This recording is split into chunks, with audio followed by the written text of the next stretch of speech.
Dando continuidade, então, às adaptações teciduais ao treinamento de força, né? Hoje a gente vai falar sobre hiperplasia e a alteração do comprimento do sarcômero. A alteração do comprimento do sarcômero que não é necessariamente uma adaptação ao treinamento de força, mas é uma adaptação tecidual que eu acho relevante comentar com vocês, né, sobre essa possibilidade que acontece no músculo esquelético. E a hipertrofia é uma adaptação questionável. Então, essas duas temáticas de hoje não necessariamente vão ser muito aplicáveis para vocês no treinamento, né, resistido, na prática, mas eu acho importante que vocês tenham conhecimento sobre esses dois aspectos, né, fundamental, na verdade. Então, vamos lá, né, sobre a hiperplasia. Né? O que seria a hiperplasia? A hiperplasia é o aumento no número de fibras musculares.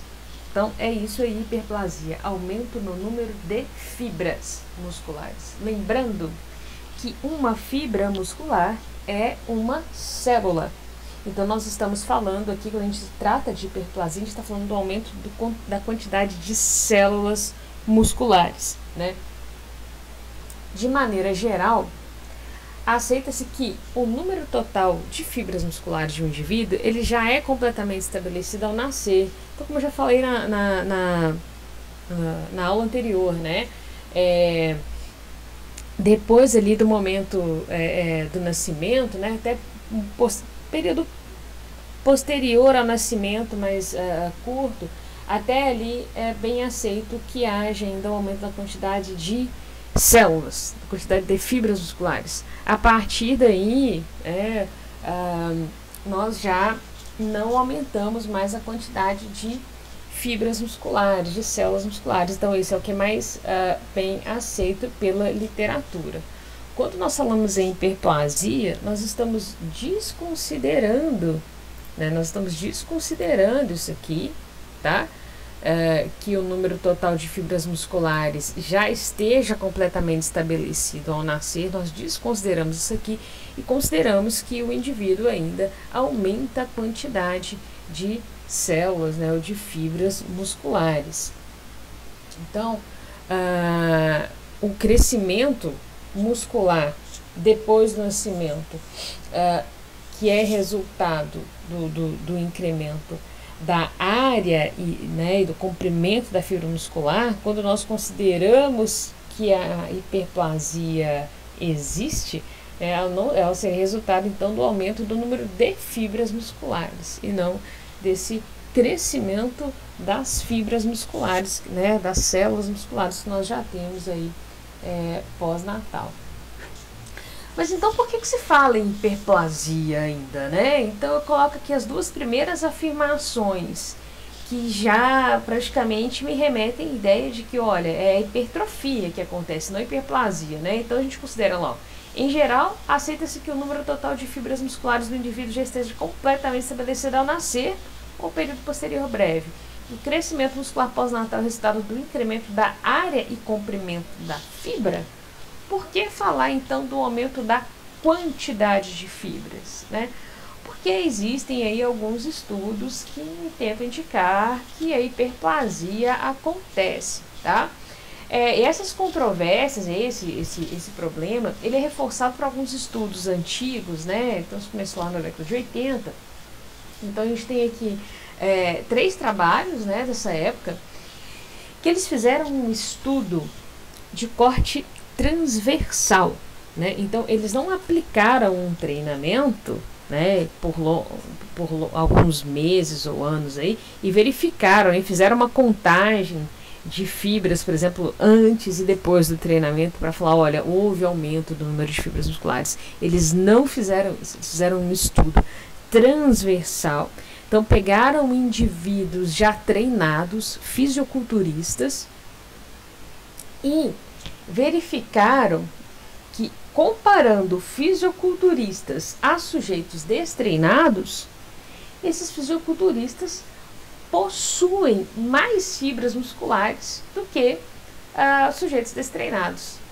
Aqui está faltando um P, tá? Um P e um I comparados. Então,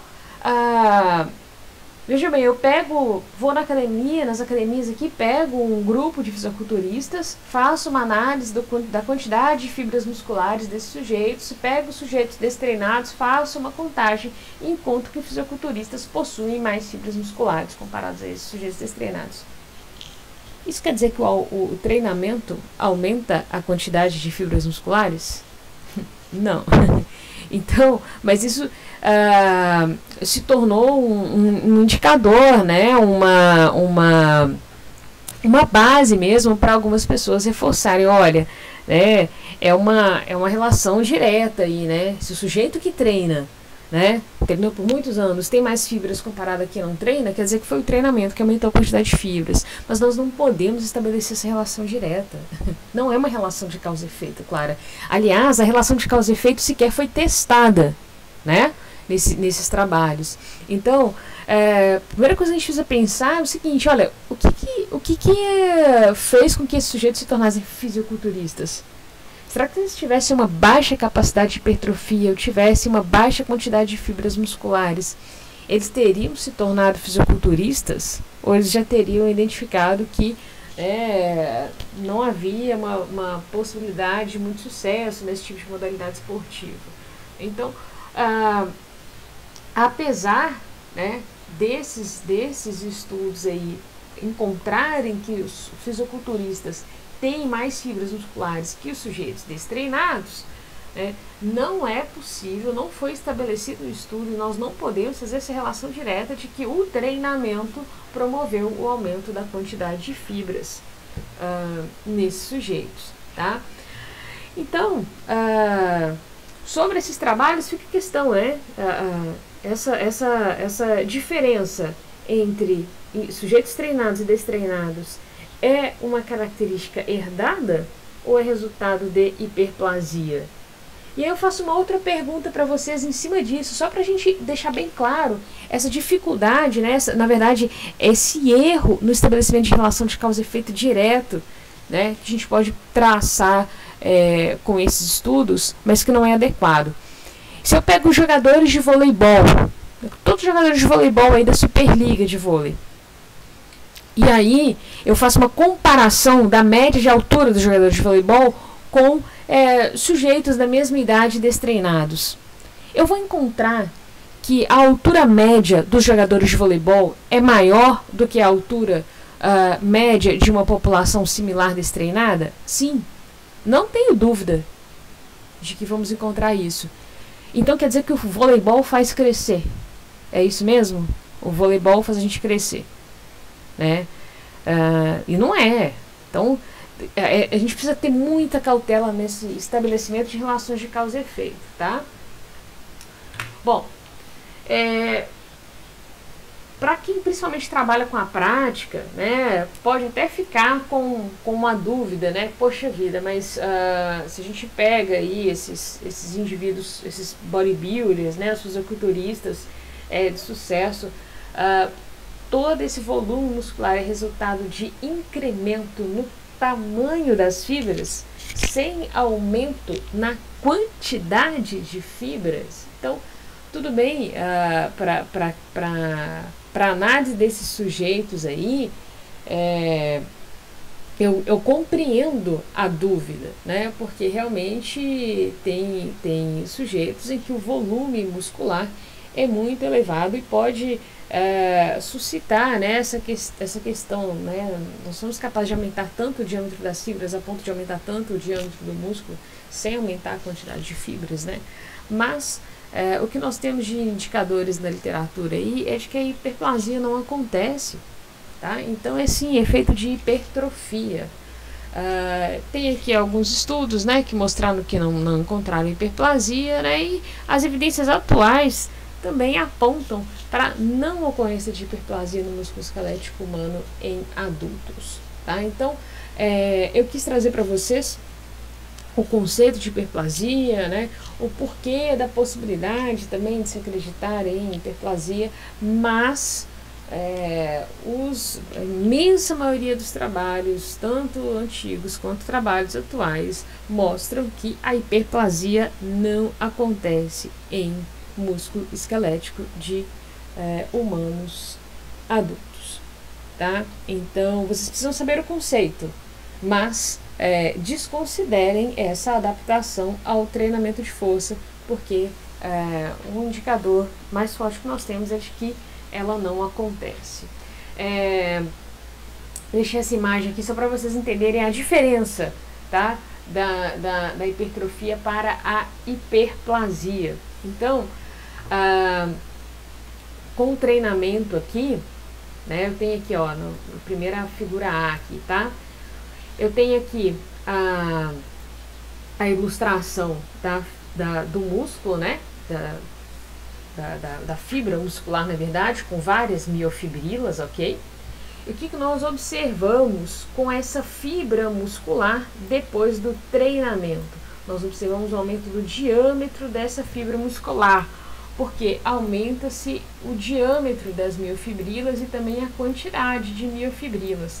Cada círculozinho desse aqui é uma miofibrila dentro da fibra muscular. Então, o que aconteceu com a fibra muscular? Ela aumentou o seu diâmetro, isso se chama hipertrofia, né? Como resultado do treinamento.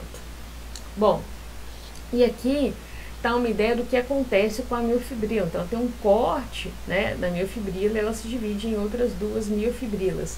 Mas isso aqui é dentro da célula, dentro da fibra muscular. Com a imobilização, o que nós temos? Aumento do processo de degradação proteica, né, e redução do processo de síntese. Então, essas miofibrilas, elas são então degradadas, né, então reduzem em quantidade e em diâmetro, e aí o músculo volta, a fibra muscular volta a ter um diâmetro menor, né. Agora, o que seria a hiperplasia? Quando o processo de treinamento promove uma divisão celular. Então, a fibra muscular se dividiria em duas, tá? Então, essa é a diferença da hipertrofia, tá? Que é aqui essa primeira imagem, da hiperplasia, que é essa segunda imagem aqui de baixo, terceira imagem aqui de baixo, né? Então, enquanto na hipertrofia nós temos uma fibra muscular que tem aumento de conteúdo proteico interno, né, por aumento da quantidade do diâmetro das miofibrilas, na hiperplasia eu tenho a fibra muscular que se divide em outras duas fibras, né? E isso aqui a gente considera que não ocorre. Então, reforcei aqui de novo, né? Não ocorre em humanos, certo? No máximo ali nos primeiros dias após o nascimento. Depois disso, a gente não considera que a hiperplasia aconteça. Mas espero que esteja entendida a diferença entre os dois, entre a hipertrofia e a hiperplasia. Como a temática da hipertrofia ela é bastante comentada, não só por profissionais de educação física, né, mas pela população em geral, aí, principalmente por jovens, né,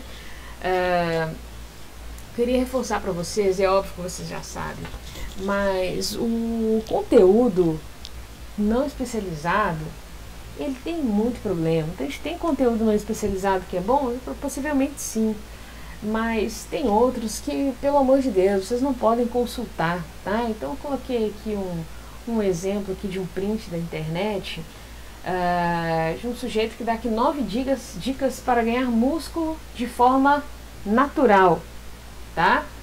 E se vocês lerem aqui, coisa absurda, né? Você considera ser um head gainer, né? É muito difícil ganhar massa muscular, você ganha português de Portugal, né? Siga esses 9 passos para ganhar peso e massa muscular. Então ele vai compartilhar alguns conselhos de qualidade sobre como ganhar peso, né? Mas ele adverte que esse artigo ele é dirigido para indivíduos realmente magros que estão tentando ganhar peso a todo custo, pois quase não tem músculo nos ossos. Então, eu acho que ele vai ensinar como que faz aí um processo cirúrgico, né, natural, de inserir mais músculos nos ossos, né? Porque as pessoas magras, elas têm poucos músculos nos ossos. Então, olha, por favor, leiam artigos, leiam livros, né? Não leiam esse tipo de conteúdo, porque não sabe, vocês precisam ser diferentes do que é o senso comum, e esse senso comum é muito ruim, é muito fraco, tá? E outro aspecto que eu quero chamar a atenção de vocês aqui sobre o conteúdo da disciplina mesmo, né? Porque eu falei na apresentação anterior sobre hipertrofia e agora hiperplasia.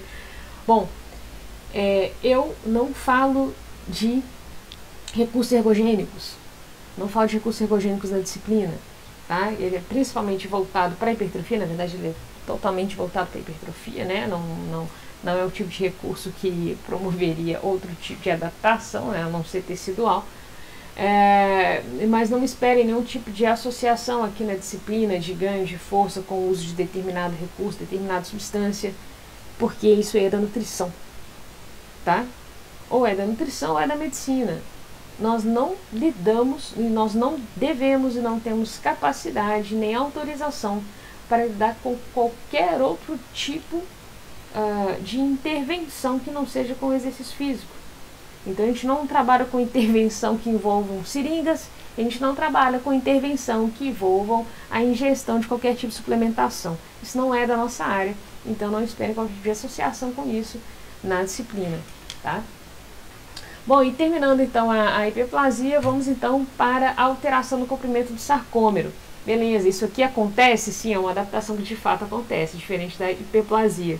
Mas normalmente ela não é resultado do treinamento de força, né? Ela pode ser resultado do treinamento de flexibilidade, ou ela pode ser resultado até de postura, tá?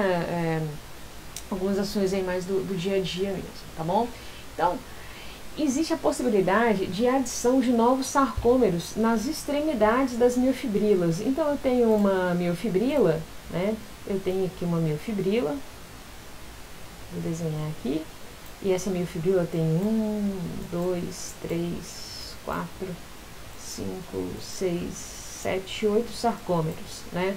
O que é alteração no comprimento do sarcômero? É quando eu venho aqui, ó, e faço adição de novos sarcômeros nas extremidades da miofibrila. Então essa miofibrila ganha mais sarcômeros. Ela aumentou seu diâmetro? Não. Então ela está favorecendo mais pontes cruzadas acontecendo em paralelo? Não. Né? Está em série aqui. Então, é um tipo de adaptação que não resulta necessariamente em aumento do potencial de força do músculo esquelético, tá bom? Mas ela é essencial durante o processo de crescimento ósseo. Vocês já pararam para pensar como que o músculo esquelético cresce depois que a gente nasce até a puberdade aí, né? Fase pós-púbere, né, onde interrompeu já o crescimento?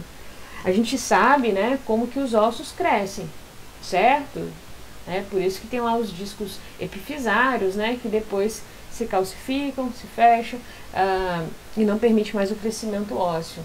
Mas o músculo precisa acompanhar o crescimento do osso.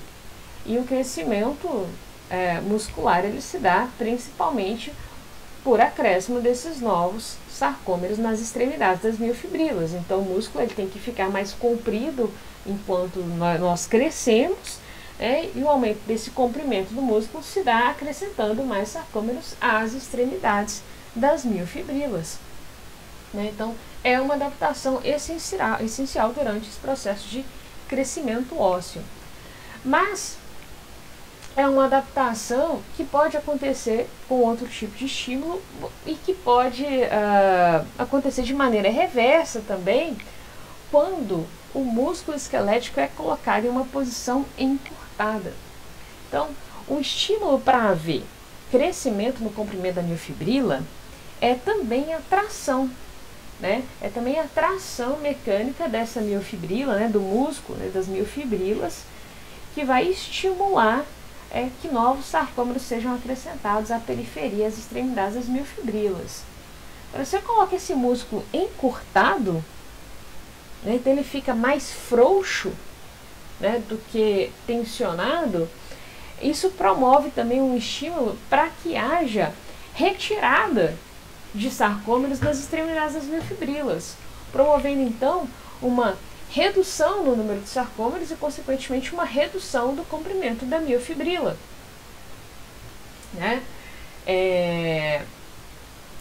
Por que essa redução acontece? De novo, por desuso, né? Se eu não tenho demanda, por que eu vou manter determinada estrutura? Né? Não tem razão para o organismo fazer isso. Então, se eu não tenho uma tração mecânica constante, né, que sinalize para o meu músculo esquelético que eu preciso daquele comprimento todo, a tendência é que haja, então, uma redução nessa quantidade de sarcômeros. E a regulação da quantidade de sarcômeros, ela implica na regulação do comprimento dos sarcômeros, né? O que isso quer dizer? Então, vamos lá para a titina. Então, vamos lembrar da titina. A titina é um miofilamento elástico que está dentro dos sarcômeros, né? E conecta o miofilamento de miosina ao disco Z. Se eu tenho, né, vou tentar desenhar um sarcômero aqui, tá? Eu tenho aqui um sarcômero, né? Aqui o disco Z, aqui outro disco Z. Eu tenho os miofilamentos finos de actina. A actina é conectada aqui ao disco Z.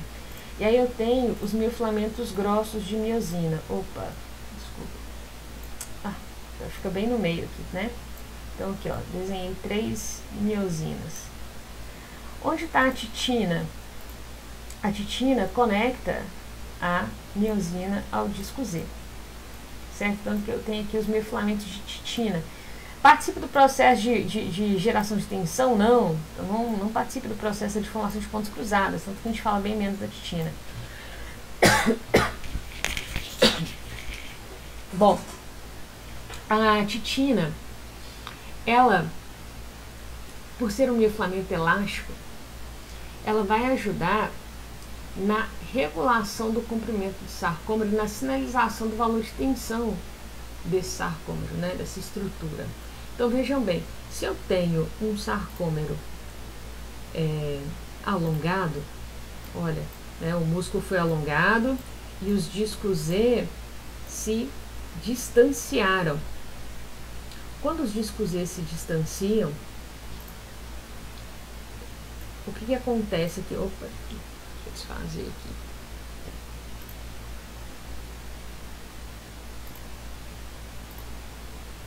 Quando os discos Z se distanciam,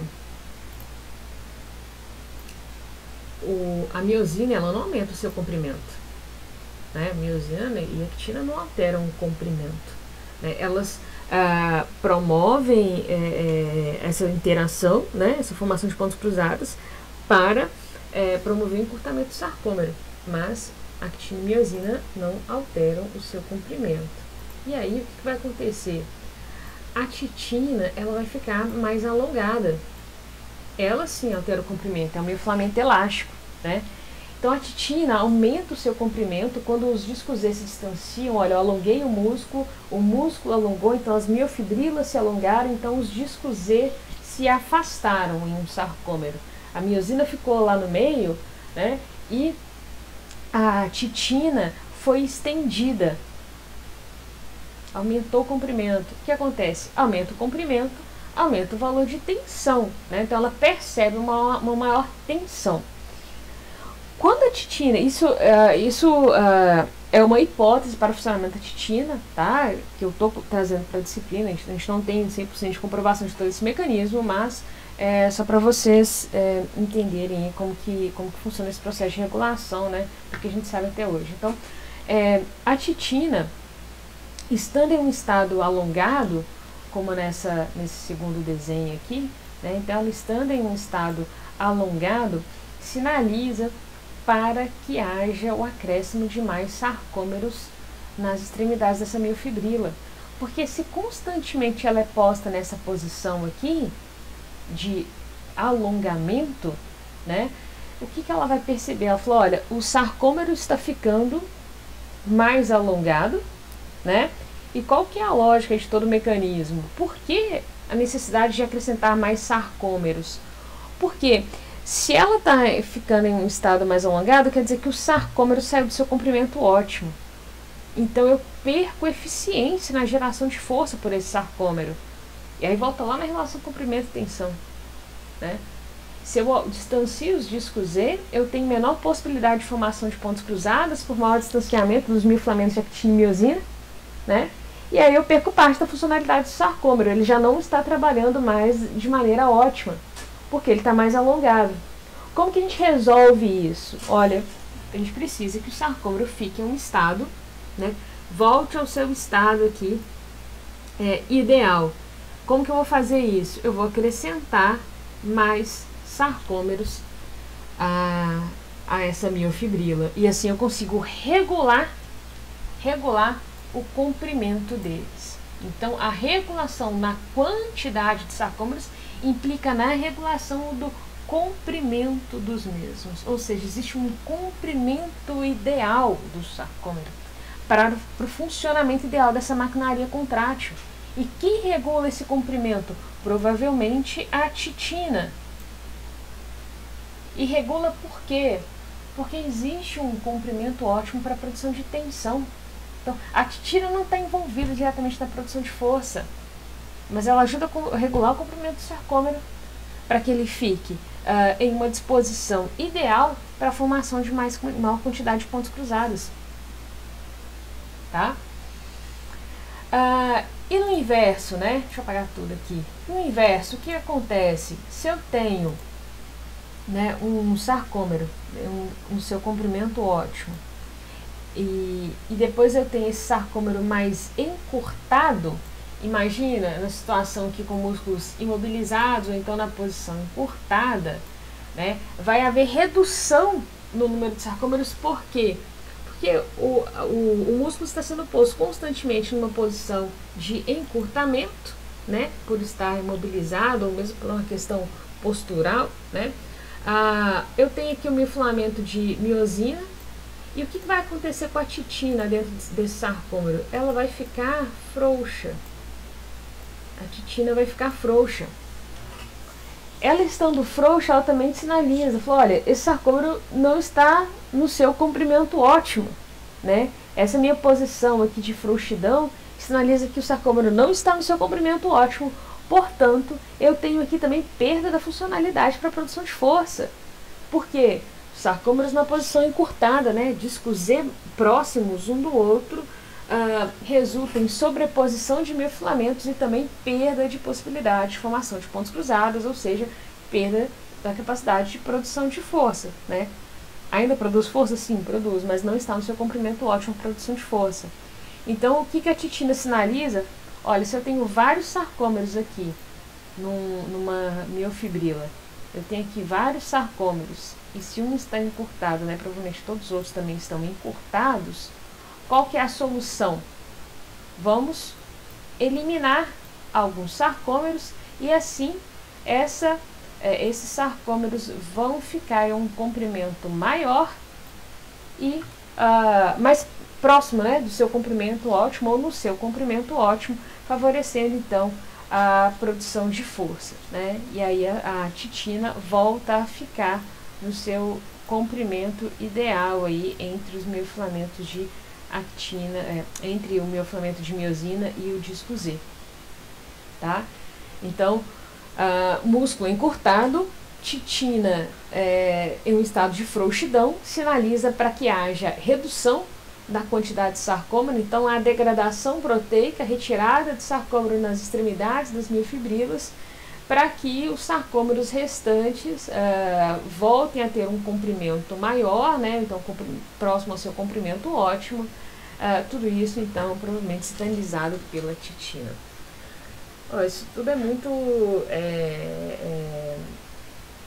é até óbvio, tá? Pensando por essa lógica, por essa função da titina, mas eu entendo que possa haver um pouquinho de confusão aí, quando tem que acrescentar, quando tem que retirar, mas tentem sempre, ao invés de decorar, tentem pensar na lógica da estrutura. Olha, se eu tenho um músculo imobilizado ou um músculo encurtado, os sarcômeros estão como? Estão encurtados. A titina lá dentro vai estar frouxa.